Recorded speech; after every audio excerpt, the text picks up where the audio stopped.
Olá! A presidente Dilma Rousseff foi à TV no Dia Internacional da Mulher para comemorar a aprovação da lei do feminicídio e pedir paciência e apoio da sociedade ao ajuste fiscal necessário para a retomada do crescimento econômico. A crise econômica internacional foi a justificativa apresentada, mas a reação imediata registrada em alguns bairros de 12 capitais foi um panelaço, uma manifestação organizada ao longo do dia pelas redes sociais que surpreendeu o governo. Apesar da tentativa de restringir a reação à classe média alta, 2 dias depois, a presidente foi vaiada por 200 trabalhadores em uma feira da construção civil em São Paulo, o que pegou o Planalto novamente de surpresa. Será que 15 de março vai reeditar as manifestações de junho de 2013 ou o movimento tende a perder força? Para tentar responder a essas questões, o Brasil em Debate convidou os deputados Raul Jungmann, do PPS de Pernambuco, e Carlos Zaratini, do PT de São Paulo. Eu sou Fabiana Mello e o Brasil em Debate é um programa da TV Câmara e da Rádio Câmara. Obrigada pela presença aqui no estúdio, deputados, e eu gostaria de iniciar o debate perguntando ao deputado Zaratini.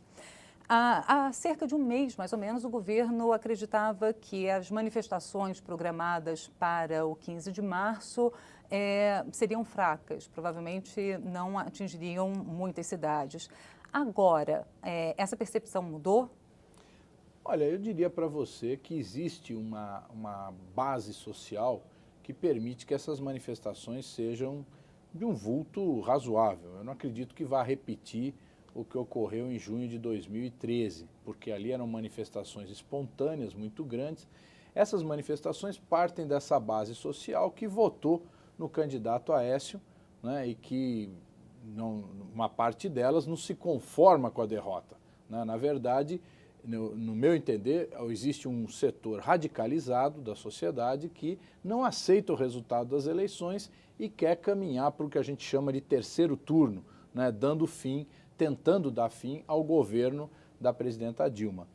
Agora, existe base social, existe uma mobilização. São Paulo, por exemplo, nós temos 12 milhões de habitantes, 1% são 120 mil pessoas. 120 mil pessoas seria 1%, que nós poderíamos dizer até 1% mais rico. Logicamente que vai gente de todos os setores sociais, mas predominantemente aqueles que votaram no Aécio dos bairros centrais da cidade de São Paulo. Então eu acredito que uma manifestação de 30 mil, 40 mil pessoas é muito possível que aconteça. É uma manifestação grande, nós não vamos aqui minimizar, mas o fato é que nós temos que entender que nem toda essa base social que votou, esse eleitorado que votou no Aécio, quer essa solução, que é uma solução radical de interrupção do processo democrático e de interrupção também do governo Dilma e de jogar o país numa situação da indefinição total, né? Porque o que vai acontecer depois? Nós vamos ter um governo tampão, um governo que vai ter que convocar novas eleições,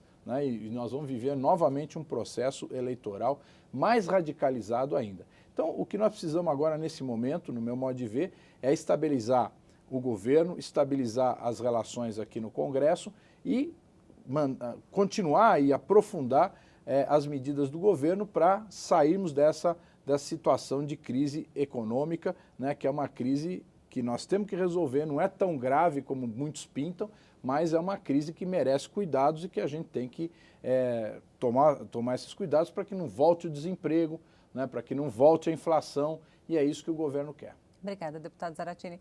Deputado Jungmann, o senhor acha que o momento do pronunciamento e o teor do pronunciamento da presidente Dilma contribuiu para a reação e contribuiu para aumentar o tom da marcha do dia 15? Eu acho que sim. E por quê? Porque a presidente continua com o seu discurso de campanha, de que foi a crise externa e de que as coisas não estão tão mal assim. Mas o senhor concorda, desculpa, o senhor concorda com esse terceiro turno, Não, com essa justificativa do terceiro turno? Não, eu vou inclusive dizer o que é que eu penso a esse respeito. Então, ela, ao manter aquele discurso, em certa medida, ela está sancionando, dando curso exatamente ao sentimento de frustração dos brasileiros. Por quê? Porque ela prometeu uma coisa na campanha e está fazendo outra diferença. Ela disse que não teria tarifaço, tem tarifaço. Ela disse que não mexeria em direitos trabalhistas e efetivamente está mexendo. Ela falou que os juros não iriam ter que subir e os juros hoje estão dentre os maiores do mundo e acredito eu que infelizmente ainda vão ter que subir mais porque o dólar está batendo em 3,13 ou 3,15. Isso significa que o Banco Central vai ter que dar outra puxada de juros porque a subida do dólar impacta diretamente na inflação e o Banco Central não pode concordar com isso. Você está tendo uma redução de emprego, sobretudo na região metropolitana, que já pulou de alguma coisa como 4,7 para 5,3, e você tem exatamente a situação de que aquele mundo, aquele Brasil que a presidente defendeu durante as eleições, ele, na verdade, ele era um logro, porque a situação do país era muito diferente e muito pior. Quisera eu que fosse a base que está aí protestando com relação ao mandato da presidente Dilma, fosse apenas a do Aécio, mas não é. Porque se você vê as pesquisas, como por exemplo a da Datafolha e outras que estão por vir, se aquela base social que estivesse satisfeita, ou que está insatisfeita com o governo Dilma fosse de Aécio, efetivamente ele tinha ganho a eleição. O que me preocupa, e é isso que eu queria chamar a atenção, é que hoje você tem um círculo vicioso e negativo entre política e economia, se reforçando negativamente e mutuamente. E eu sinto o governo, e eu também me preocupo com isso, em queda livre e sem ter a noção do tamanho da crise que está aí e que ainda nós vamos ter que enfrentar. A diferença do pronunciamento de junho de 2013 é que ali foi um pronunciamento extremamente difuso, tá certo? Você tinha, lembra, Zaratini, você tinha todo tipo de bandeira, né? Exato. Hoje você terá uma manifestação que é convocada pela sociedade, os partidos não estão entrando nisso, tá certo? Meu partido não está entrando nisso, né? Mas é uma manifestação da sociedade, nós vamos comparecer a ela, mas é uma manifestação que vem dessa sociedade, tá certo? E eu quero dizer que eu tenho uma estimativa diferente do Zaratini. Eu não sou capaz de prever, porque essas coisas que vêm da rede social, evidentemente, eu acho que nenhum de nós tem um prognóstico seguro, mas eu acho que vai ser muito maior. E essa amplitude é determinada exatamente por esse posicionamento da presidente, que é de não reconhecer que ela fez uma proposta em campanha, disse que iria fazer uma coisa e fez diferente. E isso gera uma profunda frustração, e não apenas dos eleitores de Marina, de Aécio, seja de quem for, mas hoje da maioria dos brasileiros. Obrigada, deputado Jungmann. Deputado Zaratini, o senhor disse que, pela visão do PT, pela visão do governo, a oposição tenta fazer um terceiro turno, né? Há uma sensação nesse sentido. Agora, pelo que o deputado Jungmann disse, com a presidente, o governo da presidente Dilma Rousseff adotando várias das medidas que eram defendidas pela oposição, pelas candidaturas de oposição, várias dessas medidas econômicas, isso não faz com que haja essa sensação de terceiro turno, ou seja, essa sensação da campanha se prorrogue? Não, na verdade eu discordo do deputado Jungmann, porque no meu modo de ver, o que deu a vitória a Dilma não foi tanto o quadro que ela pintou da atual situação, mas foram as conquistas que os trabalhadores, as conquistas que o povo brasileiro tiveram ao longo dos dois mandatos de Lula e do próprio mandato da Dilma. É uma quantidade de conquistas enormes, né? Mas também um discurso. Hã? Não havia um discurso também? Claro, havia um discurso, mas veja só, o caso do imposto de renda que está sendo discutido agora, o governo editou uma medida provisória. No governo Fernando Henrique, de 96 até 2002, não houve nenhuma correção da tabela do imposto de renda. E no governo, a partir do governo Lula, as correções foram anuais. Quer dizer, se garantia a reposição da inflação na tabela do imposto de renda para que o trabalhador pagasse menos. Isso é um caso que eu estou colocando aqui de uma questão que está em pauta agora, nesse instante. Então, as conquistas que nós tivemos, por exemplo, aprovamos na Câmara a prorrogação da política de salário mínimo, né, que elevou o salário mínimo para o maior patamar dos últimos 50 anos, segundo a revista Exame, que é da editora Abril. Né? Então, você vê, são conquistas que só foram obtidas durante o governo de Lula e Dilma, e que durante o governo de Fernando Henrique, essas conquistas não apareceram. Esse comparativo é que deu a vitória a Dilma, e não uma coisa de que pintou um quadro bonito. Segunda coisa importante, o governo não está voltando atrás naquilo que falou. Por exemplo, a questão das medidas provisórias que tratam de pensão por morte ou também do salário-desemprego. Está se mudando o acesso, as regras de acesso a esses benefícios, porque se detectaram brechas que permitem que pessoas que não têm realmente esse direito passem a se utilizar indevidamente desse direito. Não se está retirando direitos trabalhistas. Nós não estamos revogando a lei do salário mínimo. Pelo contrário, nós prorrogamos a lei do salário mínimo. O governo apoiou essa aprovação aqui na Câmara dos Deputados. Então, eu quero dizer a você o seguinte, nós vamos prosseguir com essa política de conquistas, vamos votar agora, ou devemos votar, essa regulamentação dos direitos da empregada doméstica. Isso foi conquista desse governo.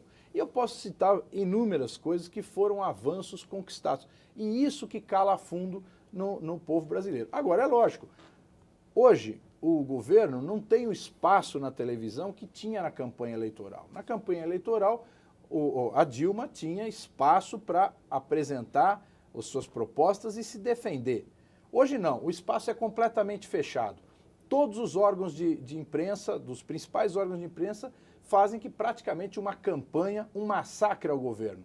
É um massacre diário, né? Agora, além do que, no caso das manifestações, em São Paulo, eu não sei dizer no resto do país, mas as principais rádios e TVs estão praticamente convocando o ato do dia 15. Então, nós temos consciência disso. Pode ser que seja até maior a manifestação, não é esse o problema. E o direito de manifestação é sagrado. Nós vamos respeitar e não vamos tomar nenhuma posição contra o direito de manifestação, ao contrário do que alguns achavam que nós íamos fazer. Nós vamos fazer porque respeitamos esse direito de manifestação, mas queremos fazer o Brasil avançar. Nós não queremos que o Brasil pare. O deputado Jungmann falou bem aqui sobre a questão de que essa sinergia é uma coisa positiva. No caso, é uma antissinergia que existe entre a política e a situação econômica. Quer dizer, o embaralhamento, a confusão causada não só pela crise política, né, mas principal, na base do governo, que ela existe, mas também pela Operação Lava Jato, elas estão tumultuando a vida política de forma que, no meu modo de ver, já prejudica a economia. Então, nós precisamos aqui no Congresso tomar decisões rapidamente, afirmativas, no sentido de garantir que aquelas medidas econômicas necessárias para o Brasil retomar o desenvolvimento sejam tomadas. Obrigada, deputados. A gente vai fazer um rápido intervalo, mas volta já. Brasil em Debate volta daqui a pouquinho, não saia daí.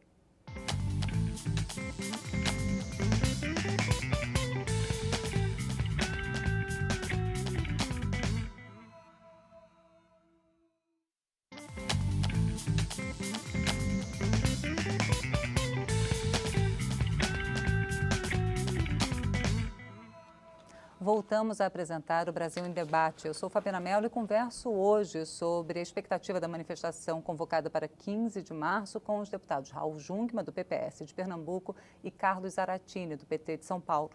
Deputado Jungmann, o senhor disse que essa manifestação está sendo convocada por movimentos sociais, não tem a participação dos partidos políticos, o PPS deve participar. Agora, o PT... o governo tem se manifestado dizendo que material de campanha do candidato Aécio Neves tem sido utilizado na divulgação desse ato. Isso foi uma coisa que foi colocada recentemente na imprensa. O PSDB diz que não tem envolvimento nessa convocação. Agora, o senhor não teme que durante essa manifestação haja algum movimento contrário à presença dos partidos, como houve em junho de 2013? Olha, é provável, é por isso que eu acho que partido deve entender o seu papel nesse processo, tá certo? O nosso entendimento é que nós apoiamos, tá certo, essa manifestação da sociedade, mas nós não pretendemos substituir a sociedade, que fique bem claro isso. Uma coisa é você apoiar, por quê? Porque você tem que levar em conta que o Brasil não cresceu o ano passado e vai encolher esse ano. Vai fazer um ajuste de aproximadamente 90 bilhões de reais, fruto do desmantelo que foi dado às contas desse país, exatamente durante o primeiro governo Dilma, né? Você tem que levar em conta, por exemplo, a enorme insatisfação dos meninos do FIES, que tiveram literalmente a catraca liberada, em termos de você ter aval em vez de você ter fiador, e isso agora foi puxado, ou seja, foi uma medida eleitoral que está sendo revertida. O Pronatec, que é um programa exatamente menina dos olhos da presidente, só vai de fato começar a selecionar no próximo semestre. Conta de luz, ela está começando a chegar nas casas com 40% de aumento. Eu fazia parte de um conselho de administração de uma grande companhia de energia. E eu vi o que foi o desmanche que o governo Dilma, inclusive a partir da sua medida provisória 579, operou no setor.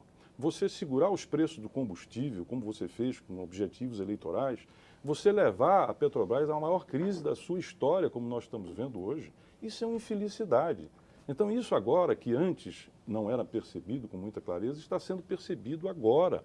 Então, esta reação é, sobretudo, uma reação de quem foi, não é base daqui, claro que existe o do Aécio, seja quem for, mas uma profunda frustração com aquilo que a presidente prometeu e que nós estamos vivendo.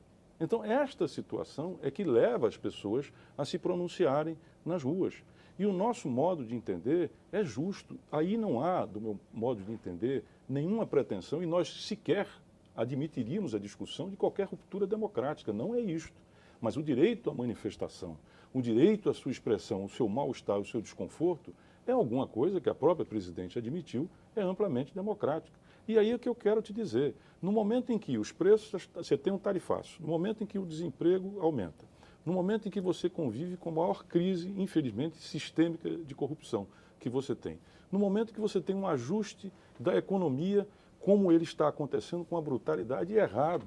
Porque, veja bem, o Zaratini nos diz que não tocou em direito trabalhista. Bom, então por que as centrais sindicais estão contra e propondo outra alternativa? Eu acho que eles são intérpretes. Estão tá propondo certo? a revogação. A revogação, simplesmente, tá certo? Então, veja, tudo isso, você tem, hoje eu estava comentando aqui com o Zaratini que preocupa o isolamento do governo. O governo precisa sair desse isolamento.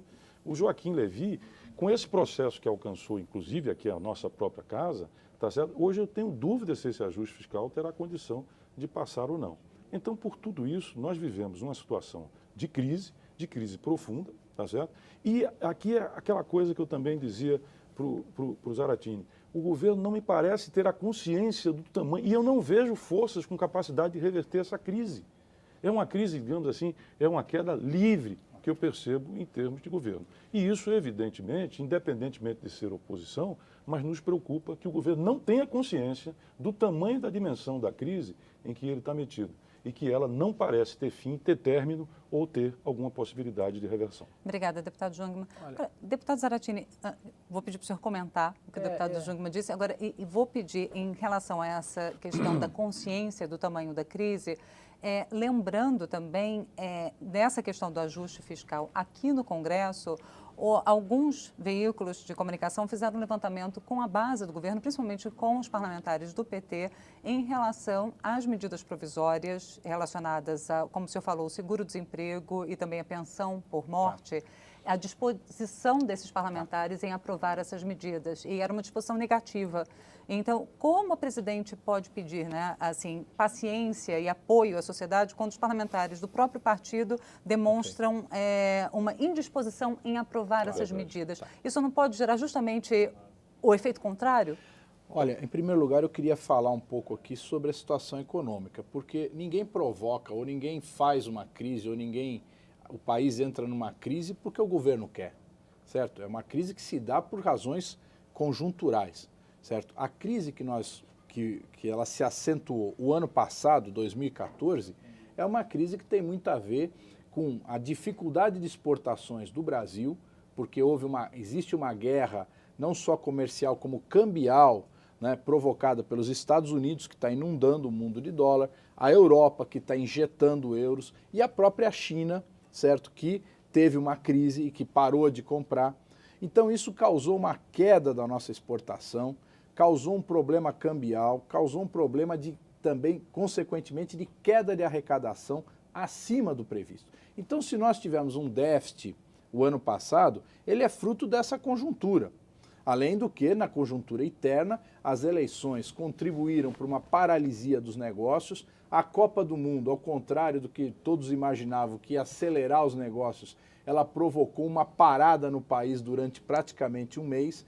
Então nós tivemos um ano de 2014 muito confuso na economia e que acabou resultando num déficit, num buraco nas contas do governo.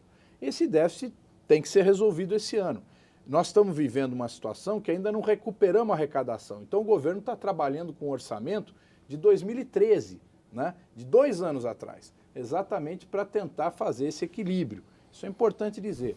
Né? A outra coisa, nós tivemos uma seca que vem de 2013, passou para 2014, o governo subsidiou as contas porque o custo da termoelétrica é quase 10 vezes maior do que o custo da hidroelétrica, né? E nós tivemos que garantir essa conta de luz sem os devidos reajustes, na esperança de que agora, em 2014, chovesse. Mas não choveu. Não choveu na quantidade que era necessária para chover. Então nós vamos ter que continuar acionando as usinas termoelétricas durante o ano de 2014. E o custo da energia chegou num ponto que, por conta da outra dificuldade, nós não vamos ter condições de subsidiar. Então é necessário acabar com esse subsídio e resolver o problema da energia. Bom, então é uma conjuntura difícil. O governo não criou essa conjuntura. Essa conjuntura é dada por questões internacionais e por problemas climáticos que afetam a economia como um todo. Agora, nós precisamos achar uma solução para isso. Eu acho que é muito no campo da política, no campo da economia. No campo da política você fala, bom, mas o PT não vai votar a favor? Logicamente, os deputados do PT, boa parte deles, tem uma origem sindical, tem uma origem dos movimentos sociais. Então, logicamente, eles têm essa influência do movimento sindical. Agora, você não tenha dúvida alguma que na hora de votar, certo? Nós estamos discutindo com a bancada está compreendendo a situação. Na hora de votar, o PT, como sempre fez, vai ser o partido que mais apoia o governo, certo? Nós vamos ter o apoio praticamente integral do PT a essas medidas. Logicamente, vai haver negociação, certo? Nós vamos negociar as medidas provisórias no âmbito do Congresso e vamos negociar as medidas provisórias com o movimento sindical. Logicamente, se o movimento sindical falar não tem negociação, aí é um problema deles, certo? Mas se o movimento sindical se dispor a sentar à mesa, e eu acredito que vai sentar à mesa, nós vamos fazer uma negociação para resolver os problemas, como nós queremos fazer negociação, por exemplo, no caso do salário mínimo, foi a primeira votação aqui, mas nós queremos negociar melhor essa medida do salário mínimo. Nós podemos avançar mais. Então é necessário que o movimento sindical, agora no Senado, porque foi para lá o projeto de lei do salário mínimo, sente para discutir com os senadores e com o governo uma perspectiva para a política salarial do salário mínimo nos próximos 7, 8 anos. É isso que nós queremos. Então, o processo de negociação ele é dado e isso vai influenciar muito na votação da bancada do PT e da base de apoio do governo. E nós vamos ter a aprovação dessas medidas e garantindo que a gente tenha essa estabilidade econômica, essa condição de recuperar a economia brasileira. Obrigada, deputado Zaratini. Deputado Jungmann, como é que o senhor vê essa negociação aqui em relação a essas medidas? Vamos com a síntese da política econômica do governo Dilma. Eu vou utilizar as palavras do ministro Joaquim Levy, se referindo à revogação das desonerações que torraram aproximadamente 90 bilhões de reais, as desonerações que foram feitas em folha e outras mais, e que não surtiram efeito em termos de emprego. O que é que ele falou? Olha, isso é brincadeira com dinheiro público. Isso é simplesmente algo grosseiro. Isso é o ministro da Fazenda do governo Dilma. Isso dá um exemplo exatamente de como foi gerida a economia nesse período. E que depois reconheceu que tinha feito afirmações infelizes. Né? Porque, evidente, levou um cala-boca e um puxão de orelha da presidente, tá certo? Presidente que hoje perdeu o controle da pauta do Congresso. Politicamente, a crise está instalada. Há uma ruptura sem volta, acho eu, com o PMDB, que é exatamente o partido da coalizão. Isso quer dizer que a presidente hoje não tem o controle da agenda política. No país, quando isso aconteceu, nós tivemos crise de grande gravidade. Tomara que não aconteça. O comando da economia está na mão exatamente de um neotucano. A política está na mão do PMDB.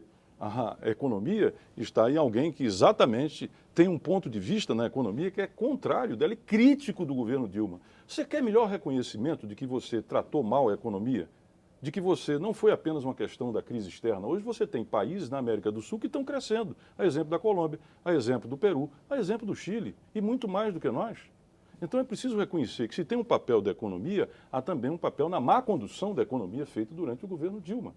Então isso tudo é o que gera isso que eu chamei do efeito negativo, a sinergia negativa reversa entre economia e política. E ontem você conviveu com um fato da mais absoluta gravidade, que é preciso aqui colocar, e que para mim tem uma grande preocupação, que foi o depoimento na CPI da Petrobras do senhor Paulo Barusco. É evidente, isso tudo tem que ser confirmado, tá certo? Essas coisas não podem ser lançadas não tinha assim. prova alguma, Bom, né? então, se não tem, a delação dele tem que ser cancelada. Agora, ao mesmo tempo, ele diz, olha, foram dinheiros que foram para o senhor Vacari Neto e que isso foi utilizado em termos de campanha da maior gravidade, tá certo? Essas coisas eu concordo com ele, essas coisas têm que ser comprovadas, porque eu, por exemplo, sou absolutamente a favor da defesa da institucionalidade e acho que essa questão de impeachment, isso não é brincadeira. Ou você tem fatos, ou você efetivamente não pode imputar a presidente ou a quem quer que seja algo que não possa ser comprovado. Mas o que eu quero chamar a atenção mais uma vez, e de certa forma concluindo essa questão aqui, é de que não me parece que o núcleo do governo, me permita Zaratini, e o PT se dão conta, e aí eu quase que numa outra oportunidade, Zaratini, não sei se teremos tempo, eu peço, é como esse governo sair desse isolamento. Porque, por exemplo, essa ótica do Lula, do nós, do eles, de pegar o exército, do STED, etc., não ajuda a uma solução política para essa situação. E se a solução não é política, infelizmente ela vai se resolver por outros meios, fora da institucionalidade, o que eu não admito e que não quero que aconteça. Obrigada, deputado Jungmann. 30 segundos, deputado Zaratini, para encerrar. Não, só para dizer que essa questão, o Jungmann falou da Operação Lava Jato, né, olha, nós estamos partindo com essas denúncias que não tem nenhuma prova até agora para criminalização das doações regulares. E isso não vai afetar só o PT, só o governo. Isso afeta a todos os partidos políticos, porque todos receberam doações de empresas, certo? Em maior ou menor quantidade. E isso, a hora que for se discutir esse assunto, nós vamos falar, bom, então todas as contribuições são fruto da corrupção? Eu acredito que não, certo? Então eu acredito que nós precisamos aprofundar esse debate sobre essa criminalização para que a gente possa, de fato, manter as eleições democráticas no Brasil. Porque é preciso financiamento de campanha, de algum lugar tem que sair ou nós não teremos campanha, certo? E não se decidiu até hoje, não se descobriu até hoje um outro sistema de eleitoral sem campanha. Obrigada, deputado. Mas financiamento de campanha é tema para um próximo debate. Obrigada pela participação dos senhores. Eu que agradeço. Eu conversei com os deputados Raul Jungmann, do PPS de Pernambuco, e Carlos Zaratini, do PT de São Paulo. Obrigada também a você que nos acompanhou até agora. Lembrando, se você quiser conferir novamente esta ou as outras edições do Brasil em Debate, é só procurar na internet. O endereço é câmara.leg.br/Brasil em Debate, tudo junto. E se você quiser entrar em contato com a gente, é só mandar uma mensagem para brasilembdebate@câmara.leg.br ou então ligar 0800 619 619, ligação gratuita. Eu sou Fabiana Mello e espero você em uma próxima oportunidade. Até lá.